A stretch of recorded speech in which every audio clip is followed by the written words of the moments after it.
Hello, I am Davin Suggs, FACT's legislative advocate for finance and tax issues.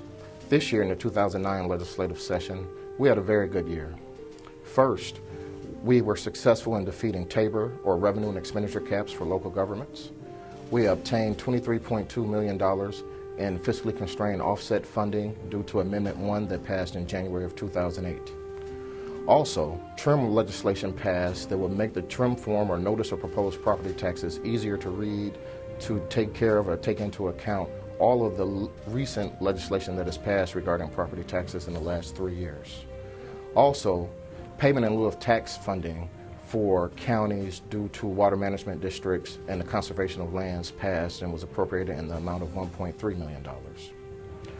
On another note, with regard to our efforts to pass legislation regarding tourist development tax dollars of online hotel companies, we were successful in clarifying the issue with regards to timeshares, but legislation stalled with regards to actual online booking companies, and we will continue to monitor and press forward with those efforts next legislative session.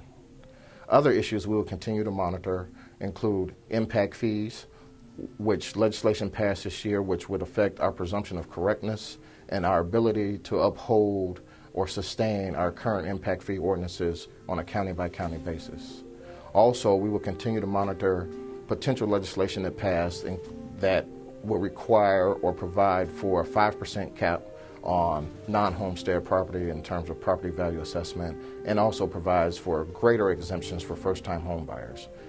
The last two pieces of legislation will be on the ballot in the fall of 2010, and so we will continue to monitor this legislation and the actions taken forward until then.